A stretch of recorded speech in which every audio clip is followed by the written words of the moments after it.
Kryeministri Rama diskuton të njëjtën me grupin parlamentar qëndrimin që do të mbahet lidhur me kërkesën e SPAK për të hequr imunitetin Belinda Ballukut. Dje në mbledhjen e Këshillit të Mandateve, socialistët thanë se mjafton masa e pezullimit nga detyra ndaj zëvendës kryeministres, duke rënë të kuptohet se nuk do t'ia heqin imunitetin. Berisha e akuzon për bllokim të drejtësisë.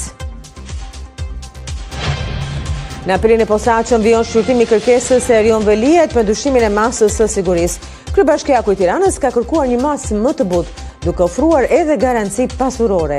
Shifra i lihet në dorë gjykatës. Për shkak të shembjes së rrugës Librat-Pogradec, kamionët që drejtohen Tiranës bllokohen në pikën doganore të Qaftanës për disa ditësh. Shoferët thonë se situata po u sjell dëme në mallrat që transportohen dhe kërkojnë ndërhyrjen e shtetit. Ndërkohë një situatë kritike paraqitet në zonën e Porto Romanos në Durrës, pasi 10 banesa rrezikojnë shembjen si pasojë e erozionit. Shënohen sot 4 vite nga sulmet që Rusia nisi mbi Ukrainë. Në Kiev dhe rajonet e tjera u mbajti 1 minutë heshtje për dëshmorët, ndërsa presidenti Zelenski theksoi se populli dhe ushtria me rezistencën e tyre mbrojnë pavarësinë e vendit. Të nderuar teleshikues, përshëndetje, ne vazhdojmë edicionin informativ të orës 15. Të njëjtën në orën 11, kryeministri Edi Rama do të mbledh grupin parlamentar të Partisë Socialiste në pallatin e brigadave. Në këtë mbledhje socialistët do të vendosin edhe përqendrimin zyrtar që do të mbajnë për kërkesën e SPAK për heqjen e imunitetit ndaj Belinda Ballukut. Një ditë më parë, 5 anëtarët e mazhorancës në mbledhjen me dyert të mbyllura sipas burimeve, ka lënë të kuptohet përpara të prokurorëve të SPAK që masa e pezullimit deri në këtë fazë është e mjaftueshme. Pavarësisht se mbetet për të parë në raportin që do të hartoj kryetari i Komisionit të Ligjeve Ulsi Manja, se cilat do të jenë argumentat që do të justifikojnë qëndrimin e socialistëve që më pas të votohet për në seancë plenare. Partia Demokratike akuzon shumicën për bllokim të drejtësisë, pasi Këshilli i Mandateve rrëzoi kërkesën e SPAK për heqjen e imunitetit të Belinda Ballukut.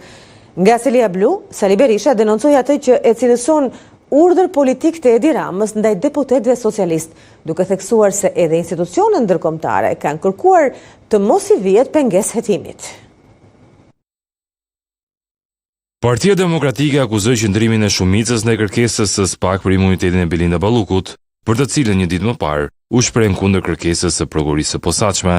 Denoj me forcën më të madhe qëndrimin dhe urdhrin e tij dje ndaj vasalëve të tij që të mos votojnë kërkesën e prokurorisë për heqjen e imunitetit Lubi Ballukut.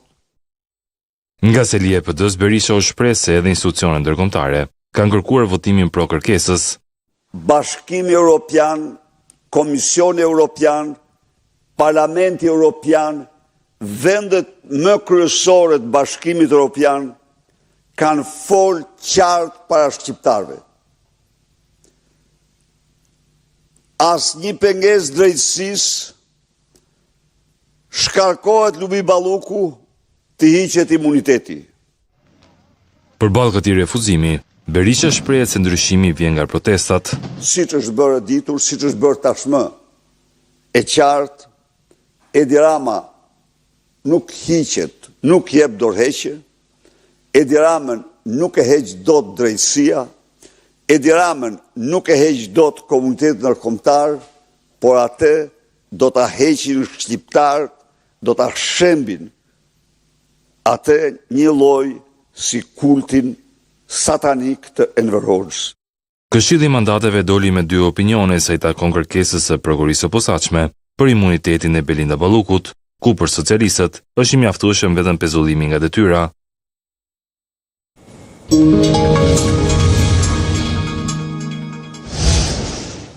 SPAK kërkon dënime 13 vite burg për Rezar Taçin për akuzën e pastrimit të parave në kuadër të grupit të strukturuar kriminal.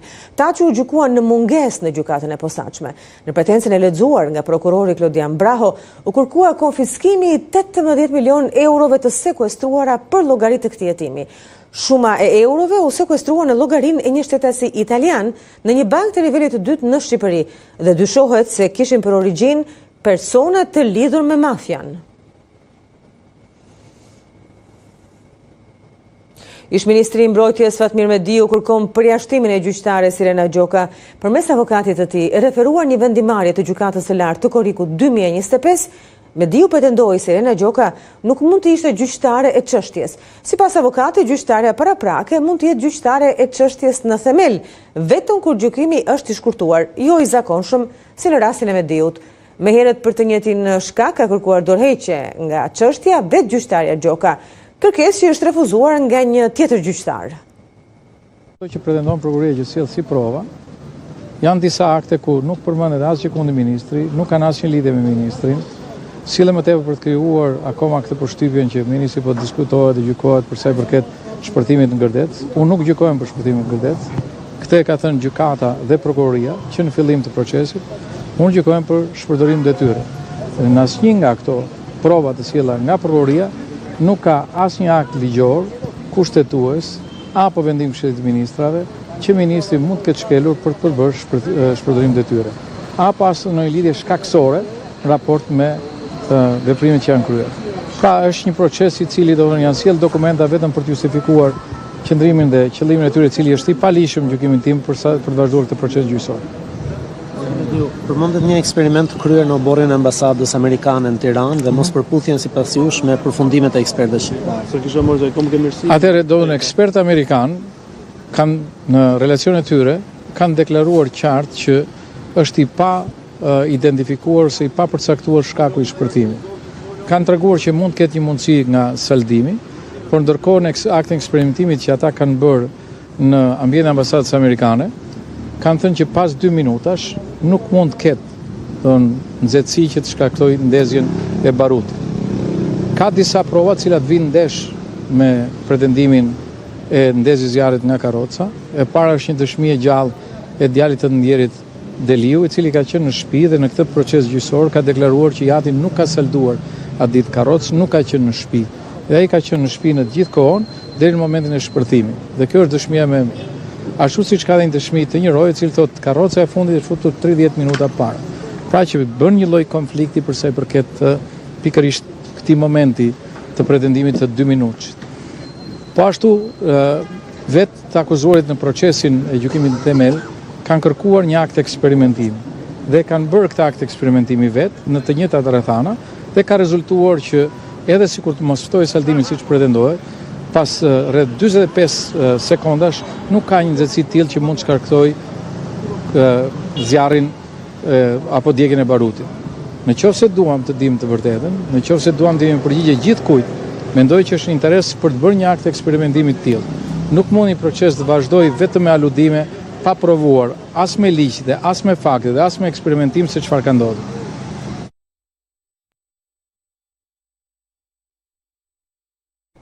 Kazinoja në mes të qytetit dhe shtëpia e kanabisit në Rrugën Nacionale kanë sjellë masa të rënda disiplinore për ish-drejtuesit e policisë së Lezhës.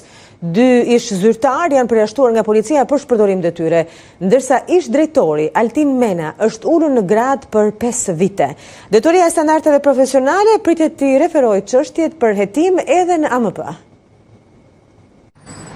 Kazinoja në mes të qytetit dhe shtëpia e barit në Rrugën Nacionale kanë rezultuar fatale për ish-drejtuesit e policisë së Lezhës. Drejtoria e standardeve profesionale në drejtorinë e përgjithshme të policisë së shtetit ka marrë masa të rënda disiplinore deri në përjashtime nga policia dhe ulje në grad. Për shkak se kanë shpërdoruar detyrën, duke lejuar lojrat e fatit dhe kultivimin e kanabisit, sipas drejtorisë së standardeve janë përjashtuar nga policia, ish zëvendësdrejtori përrendi në policinë e Lezhës Tauland Gjoka dhe ish shefi i komisariatit Oltion Gjoni, sepse për të dy është kompetencë kontrolli i territorit për veprat penale, si organizimi i lojrave të fatit dhe kultivimi i drogës. Ndërsa për ish drejtorin e policisë së Lezhës, Altin Mena, është vendosur ulje në grad për 5 vite. Mena aktualisht është zëvendësdrejtor përrendi në policinë e Kukësit, ndërsa për zëvendësdrejtorin për krimet Kujtim Gjogën është vendosur shtyrja e afatit të gradimit. Të gjitha këto masa nga drejtoria e standardeve kanë ardhur pasi kur Ilir Proda shkarkoi nga detyra Altin Menën, në Lezhë u zbulua një kazino dhe një godinë trekaqe ku kultivoi kanabis. Në arsyetimin e drejtorisë së standardeve, thuhet se gjatë drejtimit të policisë së Lezhës nga këta drejtues, prej kohësh në mes të qytetit funksiononte një kazino trekate me mbi 20 makinet dinamajta dhe një sallë pokeri brenda. Gjithashtu sekuestrua edhe kokainë në momentin e ndërhyrjes. Po ashtu, gjatë drejtimit të tyre, sipas standardeve, një shtëpi bari në mes të rrugës nacionale funksiononte që nga muaji gusht 2025. Burime nga Drejtoria e Standardeve Profesionale bën me dije se presin që edhe Agjencia e Mbikëqyrjes Policore të nisë hetim ndaj drejtuesve të policisë së Lezhës. Kujtojmë që vetëm pak ditë pas shkarkimit të Altin Menës dhe marrjes së detyrës si drejtori i policisë së Lezhës të drejtuesit Flor Islamit, u zbulua dhe u godit grupi që kultivonte kanabis në godinën Trekatëshe në mes të rrugës nacionale në Lezhë, ku u sekuestruan mbi 1000 bim kanabis. Po ashtu ditë më parë ishte zbuluar edhe kazinoja në mes të qytetit. Apeli i posaçëm rrëzon kërkesën e Erion Veliajt për ndryshimin e masës së sigurisë. Në këtë moment është duke folur avokati i tij, ndjekim reagimin e saj. Përpara se të lidhemi edhe me gazetarin ton Armand Bajrami, i cili e ka ndjekur që herët në mëngjes këtë proces, edhe pikërisht edhe të gjithë seancën e kërkuar nga Erion Veliaj, i cili kërkon ndryshimin e masës së sigurisë. I ndodhen në masë sigurie i ndaluar që nga shkurti i vitit të kaluar. Pikërisht që nga data 10 shkurt duket që atij është refuzuar sërish kërkesa. Armand, ne jemi së bashku në këtë lidhje të drejt për drejt, para se të flasim për vendimin, doja të flisim për atë gjën më të momentit të reagimin e avokatës. Çfarë ka thënë ajo menjëherë në fund të shpalljes së vendimit?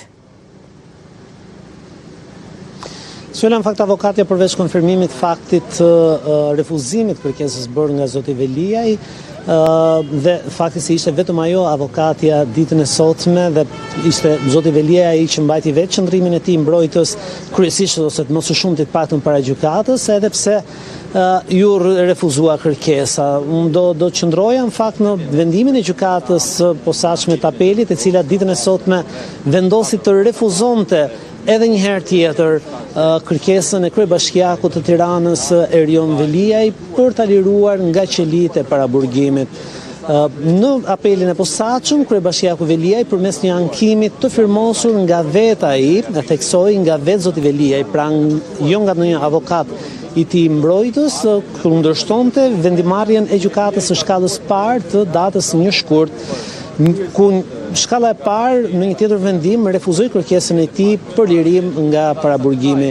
Në apel, në një fjalë të mbajtur, në një fjalë të gjatë të mbajtur para prokurorëve, Erion Veliaj ka pretenduar se nuk ekzistojnë më kushtet ligjore për të vijuar masa e sigurisë arrest në burg ndaj tij dhe ka kërkuar si masa alternative atë të detyrimit për paraqitje apo lirim kundrejt garancisë pasurore, pa përcaktuar një shifër eksakte, duke lënë këtë shifër në çmim të gjykatës. Por në një seancë që ka zgjatur disa orë në fakt, edhe me një ndërprerje, kjo për shkak të një pretendimi të kryebashkiakut Veliaj, i cili ka pohuar se nuk ishte njohur me disa nga aktet e prezantuara nga prokurorët dhe i është lënë një kohë prej më shumë se 45 minutash për të njohur me to. Në përfundim dhe në qëndrim edhe të prokurorëve të çështjes, prokurorët Altin Dumani dhe Olcë Dado, të cilët i kanë kërkuar gjykatës apelit të vijojë masën e sigurisë arrest në burg ndaj kryebashkiakut Veliaj, apeli ka vendosur përfundimisht të refuzojë kërkesën e kryebashkiakut, duke lënë atë kështu sërish në qelitë e paraburgimit, vend ku kryebashkiaku qëndroni izoluar prej 10 shkurtit të vitit të shkuar. Dhe sigurisht që vazhdon tashmë procesi ndaj tij, por gjithmonë tashmë me masën e sigurisë ndaluar, ai ka mbetur hapa të tjera Erion Veliajt për të ndryshuar masën e sigurisë, për të ushtruar edhe detyrën e kryetarit të bashkisë në gjendje të lirë. Në fakt, Erion Veliaj që prej arrestimit të tij 10 shkurtin e vitit 2025 në vijimësi jo vetëm që ka mbajtur qëndrim mohues ndaj kategorik mohues ndaj akuzave që SPAK i ka vënë mbi shpatulla, por njëkohësisht ka bërë përpjekje të vijueshme për të liruar nga qelitë e paraburgimit, duke goditur vendimet e shkallës parë, qoftë në gjykatën e apelit, por deri në gjykatën e lartë, dhe nuk ka mundur të paktën deri sot nuk ka mundur që të lirohet apo të zbus masën e tij të sigurisë.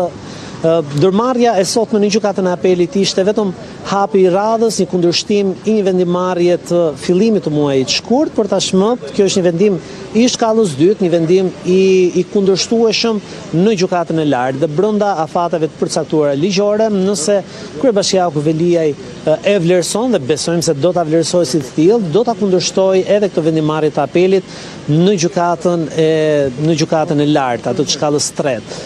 Por ndërkohë, në ditët në vijim, do të pritet edhe të nisë procesin në themel ndaj kryebashkiakut Veliaj, pasi në 9 shkurt, gjykata e posaçme, gjyqtarja Etleva Deda përfundoi shqyrtimin paraprak në ngarkim të kryebashkiakut Veliaj, por njëkohësisht edhe 29 të bashkëpandehurve të tij, mes të cilëve edhe bashkëshortja Ajola Xoxa, vendosi gjyqtarja paraprake të përfundonte shqyrtimin dhe të kalonte për gjykim dosjen ndaj tyre me të gjitha akuzat të cilat ata kishin mbi shpatullat e tyre nga ana e prokurorisë dhe nënvizoi se për kryebashkiakun Veliaj SPAK ka ngritur dyshime dhe ka dërguar atë tashmë në gjykim për 5 vepra penale, mes të cilave edhe korrupsioni, pastrimi i parave dhe fshehja dhe mosdeklarimi i pasurisë. Armand Bajrami, faleminderit edhe punë të mbar.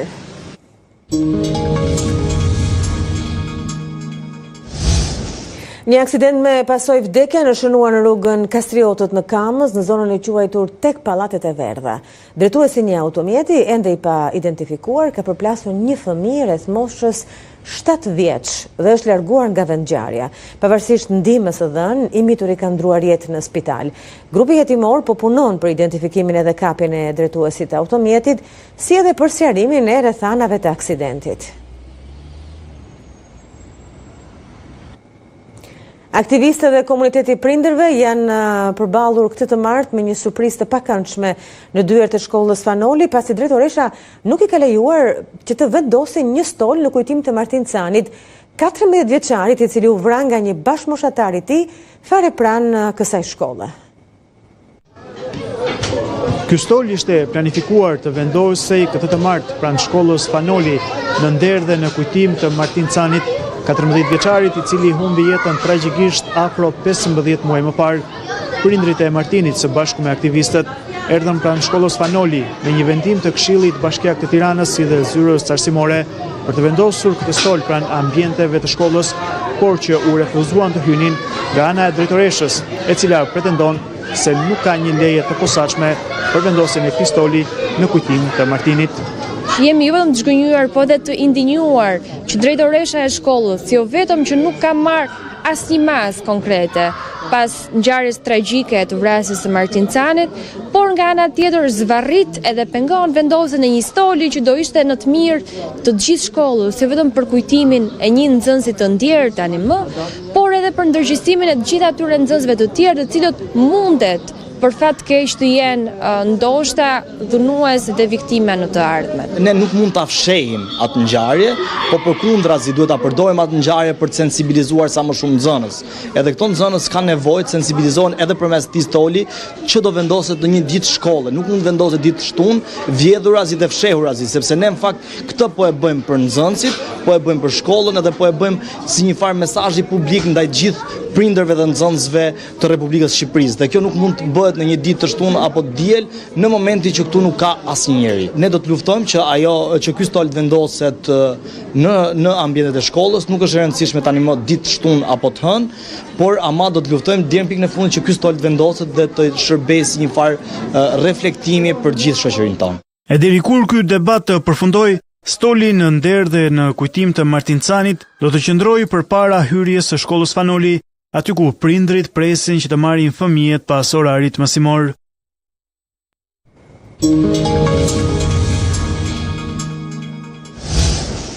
Të paktën 10 banesa në zonën e Porto Romanos në Durrës janë në rrezik shembje për shkak të erozionit që ka përfshirë zonën ku janë ndërtuar. Banorët shprehen të friksuar jo vetëm për banesat, por edhe për jetën e familjarëve të tyre, pasi kohët e fundit rrëshqitjet janë ofruar shumë banesave. Erozioni nuk po dëmton vetëm rrugët në vendin tonë. Në zonën e Porto Romanos në Durrës po rrezikohen edhe banesat. Pas meje ndodhen banesat e zonës së Porto Romanos, të cilat çdo ditë përballen me avancimin e erozionit. Dhe u është qarë dhe ka rrëshqitur ndjeshëm duke i afruar gjithnjë më shumë themeleve të shtëpive. Rreth 10 familje jetojnë me frikën se një rrëshqitje tjetër e tokës mund të rrezikojë drejt për drejt banesat e tyre. Ata thonë se fenomeni është përkeqësuar muajt e fundit, ndërsa kërkojnë ndërhyrje urgjente për stabilizimin e terrenit, përpara se situata të bëhet e pakthyeshme. Pamjet tregojnë qartë avancimin e erozionit në këtë zonë, ku një pjesë e konsiderueshme e terrenit është shembur, duke lënë pas çare të thella dhe një terren të paqëndrueshëm. Banesat ndodhen vetëm pak metra larg zonës së dëmtuar.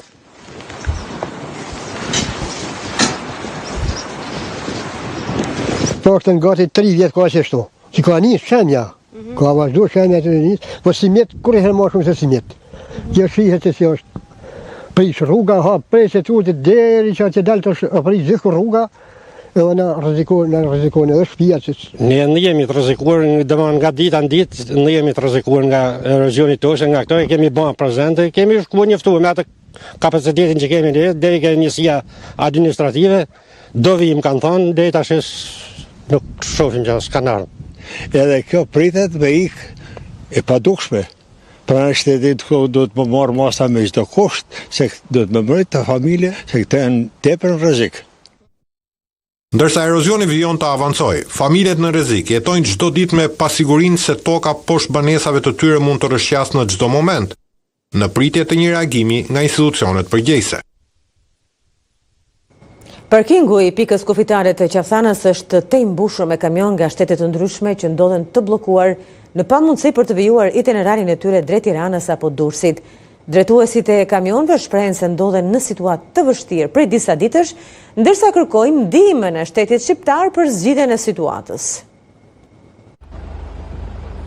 E ndërsa mjetet e vogla deri tek furgonët kanë gjetur rrugë pa rrugë siç është shpreha, për të kaluar pjesën e shembur në Dragostunj të Librazhit dhe për të shkuar drejt Juklindjes apo Anasjeltas drejt Tiranës, duket se këtë bllokim po e vuajnë më shumë shoferët e kamionëve, të cilët kanë mbetur totalisht të bllokuar.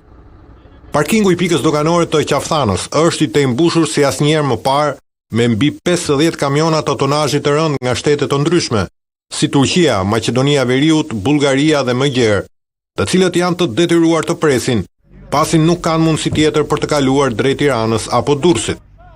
2 prej drejtuesve të kamionëve, shtetas turq, nuk e fshehin situatën e vështirë në të cilën ndodhen, duke kërkuar madje edhe ndihmë nga shteti shqiptar. Prej 3 ditësh jemi këtu. Jemi vërtet në gjendje të vështirë. Qeveria duhet bëj diçka për këtë situatë. Si një qytetar turk, më vjen shumë keq që shqiptarët ndodhen në një gjendje të tillë. Flem në kamion. Nuk kemi asnjë vend afër ku të ham diçka, as vend ku të blejmë ushqim. Çdo gjë është shpenzim, vërtet jemi në gjendje shumë të vështirë. Çfarë do të bëjmë? Do të presim. Jemi të detyruar të presim, nuk kemi alternativë tjetër. Buka jonë mbaroi që nga e diela jemi këtu. Sot është dita e tretë. Sipas informacionit që kemi marrë nga klienti, thonë se rruga do të hapet të premten në provë, po flen në mjet, brenda në automjet. Një koleg jonë shkoi nga Kosova për të futur në Shqipëri, por e kthyen nuk janë bërë dokumentet. Saka që ende nuk ka asnjë afat se kur mund të rihapet aksi nacional Librazh-Prenjas pas rrëshqitjeve masive që ndodhen në zonën e Dragostunjës. Gjithashtu ende nuk ka asnjë përgjigje as nga IGEUM mbi stabilitetin e tokës, e cila duket se vijon rrëshqitjen e saj në këtë zonë.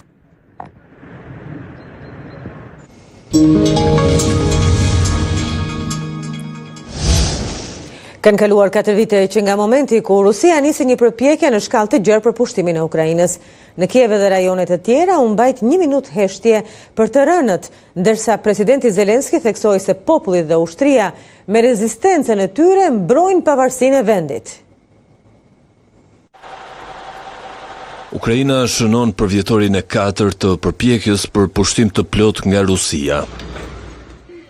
1 minutë heshtje u mbajt në të gjithë vendin, ndërsa ushtarët ulën flamojt në kryeqytetin Kiev për të shënuar një tjetër vit lufte.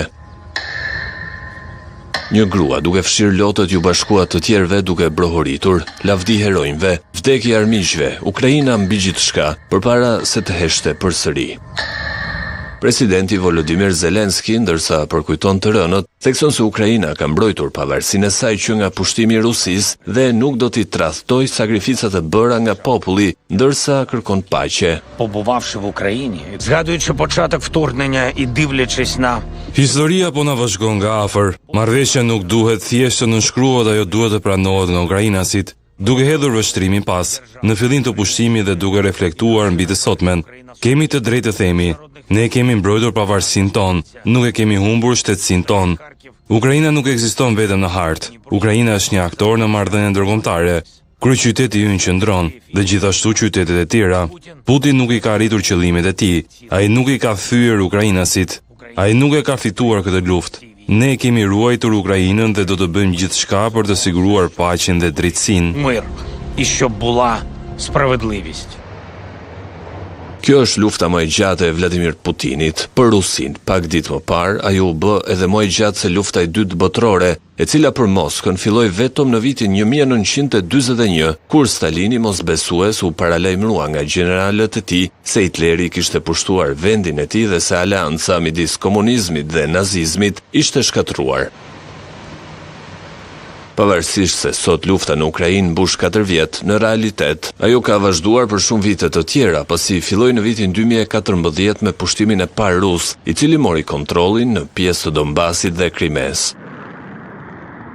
Por që atëherë për gati një dekadë, konflikti kishte mbetur me intensitet të ulët përgjatë një fronti praktikisht të palëvizshëm. Gjithçka u trondit nga ndërhyrja masive ruse e shkurtit 2022, kur Putini mendoi se mund ta pushtonte të gjithë Ukrainën brenda një jave, por gjërat dolën ndryshe. 4 vjet më vonë, negociatat për armëpushim janë duke u zhvilluar midis Moskës dhe Kievit, të ndërmjetësuara nga Shtetet e Bashkuara, ndërkohë luftimet dhe bombardimet vazhdojnë. Rusia aktualisht ka pushtuar afërsisht 20% të territorit të Ukrainas. Numri i viktimave, sipas një vlerësimi nga Qendra për Studime Strategjike dhe Ndërkombëtare, është gati 2 milion të vdekur dhe të plagosur nga të dyja palët, përfshirë 1.2 milion rus.